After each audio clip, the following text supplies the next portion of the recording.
All right, so it's time. It's time for our first guest. And I just typed in like where you can type in the name, where we can type in like normally I would type in Christine, but this week I don't type in Christine. I don't type in Chef Champion. And here she is, Chop Champion herself, Chef Christine Hazel. What's up, Christine? How are you, champ? I'm good. I'm tired. It's been a long week, but I couldn't be better. So, like, after now that it's all like said and done, and the cat's out of the bag and everything, like, do you have like this whole sigh of relief now? Well, number one, I don't have to be like cryptic, and I can actually talk to you guys about what happened, which I've had to keep secrets since January. So I've learned to be very good at keeping secrets now. Between all the other stuff I've done, you just learn to like keep it all inside. So it was kind of just a big relief on Tuesday after it aired. I could just be like, oh, now I can talk to people and finally share like the things that I did. Now, how like what part is actually harder? Is the part of actually doing the show harder than keeping everything a secret afterwards? Well, it's kind of just like I would say keeping the secret afterwards is hurry up and wait. You have all this action that's happening and these things that are happening, and they're exciting. And then, yeah, I won, and then I literally had to keep quiet and go about my business for another 9. It's kind of ridiculous, but at the same time, it makes it all the more worth it. Absolutely. Now, like, did a lot of people know that you were doing this, or like you didn't even tell people that you did it? No, kind of just keep it a secret. It's easier that way, less questions. You tell anybody you did it, well, you're not supposed to. So of course, I didn't tell anybody. But you kind of contract when you do anything with any kind of network. They don't want the secret getting out, which I completely understand. And I know TV takes time with editing. It was a little like kind of like a mental game, only because it filmed in January and there's like snow on the ground, and I walk into a studio with a surprise Halloween set. That was a little weird. I'm like, oh, interesting. So you got to kind of get into the Halloween mode in January. So strange. Oh yeah, that is weird. But you quickly adjust and you figure it out. So it was definitely cool. The first time I realized it was when I was walking on the set. So you're like, oh, there's a theme here. That is so wild. So they don't like really give you any details or nothing going into it then, just like what you know watching the show. Just like one, I guess, yeah, I studied episodes going like beforehand going on, just trying to get like timing and format. And in my head, you always unprepared for anything. No matter what you practice with, you're never going to get that ingredient. You have to mentally come to grips with that. So I was literally doing like mental exercises where I would try to pull the most random ingredients with chef friends and have them, like I had like 2 that I would just talk to and be like, listen, I want you to come up with the most random stuff every day and text me up. And I did that, mentally prepare, but other than that, there's nothing you can do other than trust your instincts, use techniques that you know work for certain types of proteins and ingredients and apply them across the board. So I don't know. It was a little shocking though, the first one where it's like all leftovers and like overcooked and dry. Like that meatball was like dry as dirt. You even like and then mac and cheese, but let me tell you something. Yeah. That was not like the kind of mac and cheese we prefer. Not the like the food for mac and cheese. It was like disgustingly goopy. As soon as I tasted that, I'm like, there's not a chance I'm putting that near my food. That's why I decided to go with, I don't know if you've seen the episode, but I decided to go with the pepper, the outside, like the jack-o'-lantern pepper, because for me, that was a fresh product that I could manipulate and it would taste better. You even they even aired, so. They even showed that part where you said about the mac and cheese, and I just cracked it up. I'm like, wow, she just threw their mac and cheese under the bus. I love mac and cheese. Don't get me wrong. It was just not right. I think I do that on purpose, though. And like, I think one of the biggest things, especially as a chef, is do something that makes you taste everything beforehand, because it could have been like the saltiest thing imaginable, or it could have had like a weird placement that you don't know. And I think that's a mistake a lot of people make, that you don't try the food or any of the ingredients and you just start cooking with them. When I feel like you need to know what it tastes like originally in order to figure out how it should be at the end. Now, when you guys are standing there, like, so you're standing there and then you have your basket in front of you and you open it up, like, and you're looking at this stuff, how long does it take you to figure out like what you're going to do? Like as you're running to go get ingredients, do you already have in your head what you're going to do? Me personally, I had an idea initially. For me, I think it was like just something came to me immediately. I kind of just trusted my gut in my head. I was like, I need a vessel for these ingredients. They didn't really have much in common. As soon as I saw that eyeball martini and I tasted it, I knew I wanted to use it as a pickling liquid. I feel like it's a way to use the ingredient in a different way and use flavor into it. So I thought that was perfect. And then when I saw that dry meatball, I was like, oh my God, I need bacon fat. That's where immediately where my head went. And I was like, if I could make a filling, wonton is perfect for appetizer. I just needed something that screamed appetizer, and I think some of the other contestants just put the mac and cheese back on a plate. And mac and cheese doesn't really scream appetizer to me, so I was like trying to figure out a way to make it finger food. So I don't have a real answer other than that's where my head went. You don't have time to second guess yourself. You had 20 minutes, and that clock was not fast, no matter what. It's like this daunting, huge, ticking clock over the judge's head, and you start sweating looking at it. It's ridiculous. I would like just watching it. Like I go into complete panic mode and have anxiety attacks. Like I don't know how you do it. Well, another thing was like when you run over to that tantrum, there's things in there, but there's not a lot of it to do. But say someone else has a similar idea or want to use, like say someone else wants bacon. They would have got there first. Nothing for me. So like you really have to be ready to adapt your plan as well. There's not much product over there. There's kind of leave minimal stuff on purpose to make you want to fight over it. Wow. In the first round, I was like, I don't get these wontons in here. I'm like, this girl, she's got to move over. Had to throw some elbows around. How about the other chefs that you went up against? Like, did you you just met them right before you guys started doing the taping, or? Yeah, right then. That day, we filmed in one day, so it was right before the taping. We were all in the same boat. You just go in, get mic'd up, and you go. Now, who did you think was going to be your biggest competition? At first, I thought Marino. He had the most experience out of everybody. He was in the business for 40 years, and he's very hands-on. I do have a lot of respect for him, so I would say he was my biggest competition. I'm glad I got to just at the end.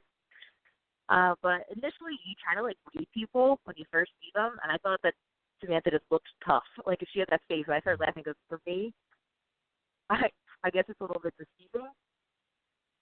It's a little bit deceiving because I feel like I can't stop smiling even when I'm in a competition. So they probably just think I'm like crazy, or if I just get them like I'm excited to be there, and I'm like I can't put on a serious face. I just can't sometimes. Like in the beginning when he makes me walk down that thing, I'm like, oh my God, I must look good too because they kept telling me to look serious, and I really am not good at it. Now, how many times did Marino tell you guys off camera that he was a chef for over 40 years? I mean, he talked about it a little bit, but in the back they don't give us too much time to talk on camera. So it's, I mean, there is editing. Obviously, they can't show a lot because there's not as much time. But he was kind of funny. Honestly, he talked a lot. His accent's really thick, and I think I talk really fast. So we had something in common. We're both difficult to understand. I have to remember that when I'm like doing things because I'm from Philadelphia, and you guys know that we speak very quickly. And when I go down south, or if I go on shows, like people probably think I'm crazy because I speak so fast. Literally, like when I go down south, it's hysterical. I'll ask something like a coffee order at Starbucks, and it's like I just so Greek. I'm like, oh God. Now, did they were they the other contestants? Were they ever on other TV shows before previously, like you, or no? Not that I'm aware of, and I tried to like stay under the radar and not say anything in the beginning, so I could at least have some kind of intimidation factor, kind of keep me as a mystery. But the one somebody was like, "I've seen you before. You've done TV before," and I was like, trying to avoid the questions, but I eventually was like, "Fine, I was on Hell's Kitchen." Like, oh, that's Marina Abraham. I'm like, God damn it. But it didn't matter if they knew, but I was just kind of like trying to be like mysterious, so I don't think it worked. Now, did you guys get to try each other's foods at all, or just the judges tried you guys' food? No, I didn't get to try any of their food. I wish. That would have been kind of fun. When we put our hands up, like you see that, we walk immediately around to the judges, and we never see the food again unless when they're trying it. They bring it right up to them there. So there's really not like and then we go right in the back and talk amongst ourselves. Just what you see. It's actually, I want to say, one of the most literal timings you see on a show, which is kind of interesting. So what you see is normally what we were doing. And I didn't get to see the show before you guys did on Tuesday, so it was all new to me as well. I kind of had to look at the viewing party. Eventually I had to go home. I wanted to see it myself because I was talking most of the time and meeting people, and I'm like, I have no idea what's going on up there. So how did you think of it? Like, a lot of times people will watch these shows and they're like, I don't like the way it came off. How did you think? Did you like the way it came off? I feel like overall I like the way it came off. I feel like as any normal person, you pick apart yourself a little bit. Like, oh my God, I make so many faces. I realize that like I'm very expressive with my dirty looks and my expressions. It's something, but I guess that's better to be expressive than boring. And I feel like sometimes I don't like the sound, but that's just normal. And I've kind of got used to it because if I can't get used to myself on tape at this point, then there's a problem. That's funny. Now, how about overall, I wasn't embarrassed by anything. I feel like I didn't do anything too weird or crazy.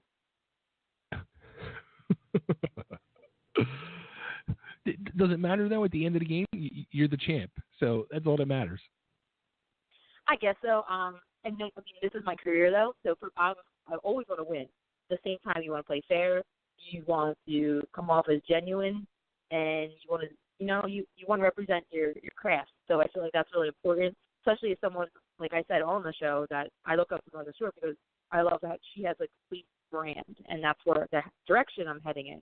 Right now, I'm starting to venture into product, and I'm going to be out there a lot more. So I always want to make sure I'm putting my best foot forward and thinking about my career as a whole, and that's something I feel like I've always done. But, you're always going to do something funny, or weird. I think one of the highlights was when Dish and how she didn't like Best, and then Martha Stewart kind of said, I don't agree with you at all, and I love this, and then Alex asked the sheet shop, and Alex tweeted that out, and I was dying laughing. I was like, that was probably my favorite. Because I respect Alex Franchise so much, but it was just so funny to see someone who really did appreciate what I was doing and had my back, and so I thought I was happy. That's awesome. That is so awesome. Now, how about like ingredients wise, was there anything like that you didn't want to pop up in the basket, or was there anything you were hoping for? All right, we'll go through each round then. I would say nothing. I couldn't not handle any of the ingredients. It wasn't like something that was so far fetched, like a weird protein, or I think in the beginning I would say the mac and cheese found that hard, but for me, just including it into that dish was hard. The second round, I would have to say the shrimp. And because it was an already cooked product that was covered in Old Bay and gel, literally like a jelly, because it's supposed to be like brains. Cooking shrimp that's already cooked is a struggle, and that's what the other chefs struggled with because mine was the only one that wasn't cooked. So I would say that was definitely a challenge. And for the end, prickly pear I've never worked with before. And I learned quickly that the seeds in there they can numb your taste buds. They're not good for you to eat. So that was definitely a curveball. I was like, what the hell is a prickly pear? Couldn't even tell you. Tasted it though, and figured out how to use it. Made some whipped cream out of it. So it was definitely a learning process. Now I'm scared to ask, what did I miss at the viewing party? What did you make for everybody? There was a lot of people. I think we had around 175 that showed up for the event. It was a packed house. We had it on all the screens. Everyone was just hanging out, having a good time. Mainly, I met a lot of new fans, a lot of old fans, a lot of family and friends as well. And then I did small bites that were inspired.